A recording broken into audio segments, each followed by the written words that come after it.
Overnight, China became one of the last major countries to congratulate Joe Biden and Kamala Harris on winning the U.S. presidential election.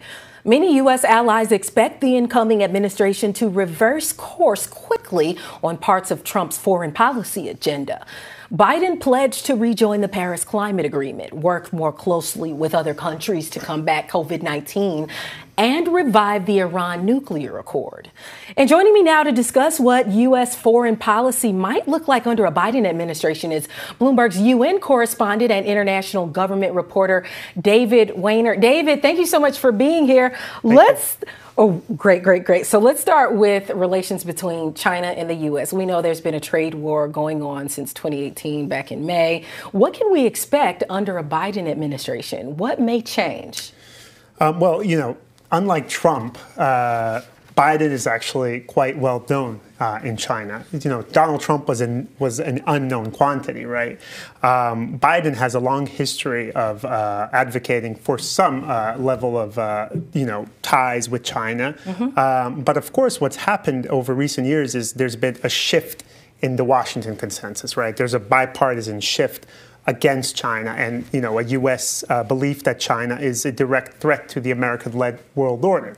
So Biden coming in here isn't necessarily this, saving U.S.-China ties. And that's why I think you see this sort of delay in response, among other reasons, of course. Okay. So tell me something. We're still in the middle of this pandemic.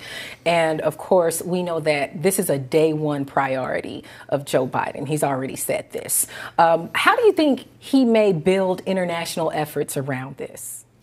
That's a good question. I mean, COVID-19 is the number one domestic issue, and it's the number one global issue, right? It's a health problem. It's an economic problem. Mm-hmm. So literally everything Biden will be doing, or the main priority, will be to focus on dealing with COVID-19's many ripple effects. Yeah. Whether it be a vaccine, a global vaccine, he might join that. Whether it be joining the World Health Organization and seeking to reform that body that Trump has left, or whether it be talking to the IMF and other global institutions on how to tackle the economic problems. So it's really going to be across the board here.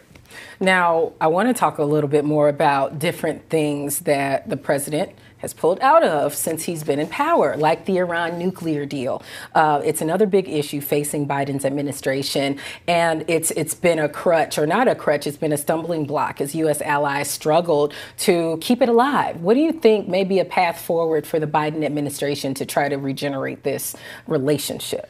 Well, he's going to say, I'll join the deal if Iran is willing to let go of all the sort of, to come back to the deal as well, come back to, abiding by the deal, because Iran has sort of breached a lot of the terms of the deal. The problem here is that Biden says, I want to build on the deal. A lot has changed in those 4 years, and I want us to talk about missiles. I want us to talk about Iran's behavior in the region, support for Hezbollah and Lebanon.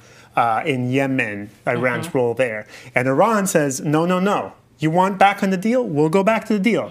But don't talk to us about anything else. First, fix what Donald Trump has changed. Right. I mean, I would imagine the president-elect may be having a lot of those types of conversations with international leaders. Fix what's broken first, and then we'll move on. And so, speaking of how they differ on climate change. Now, the threat of climate change is one of the biggest differences between these two presidential candidates at the time. How do you think a Biden administration might tackle this issue? Well, there's one thing, there's a low-hanging fruit there for him. He can just rejoin the Paris Climate Accord. That's not hard to do. He can just do that without Congress's approval. Right. The problem is if he wants to really make headway in Congress, he's going to have a problem, especially if the Republicans control Congress. But there's a lot he can do by naming heads of different agencies, so that's what he's going to be looking to do. But speaking of that, though, if it's a Republican-controlled Congress, how do you think Biden can get around that? It may be an actual real stumbling block in his ruling. How do you see that affecting his impact on foreign affairs? Well, luckily for him on foreign affairs, that's probably the area where the president has the most leeway. There's a lot you can do on foreign affairs, right? But one key area where he's going to have some concern is the nomination of his, confirmation of his nominees. So he's going to be having to juggle with the Senate. They're going to want guarantees from him, such as, hey, don't go too far in Iran, otherwise we're not going to confirm so and so.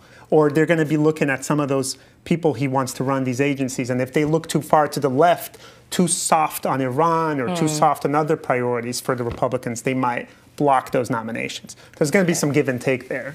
I would imagine, right? Last question, going to put you on the spot a little bit.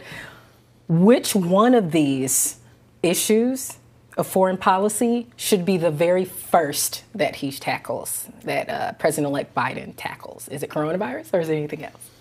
That's a good question. Yeah. I think it's going to have to be coronavirus and climate. At the same time. Those two are sort of the central global issues, and he should just go at them both. But let's not forget one thing we didn't mention, which is reassuring Western allies, Europe, reassuring Japan that America is back as an ally, as a trustworthy ally. That's a big deal, I think. Yeah. Sounds like the president-elect will have a lot of relationships to possibly repair as he steps into office. Well, thank you so much for joining us. Love to have you on any time.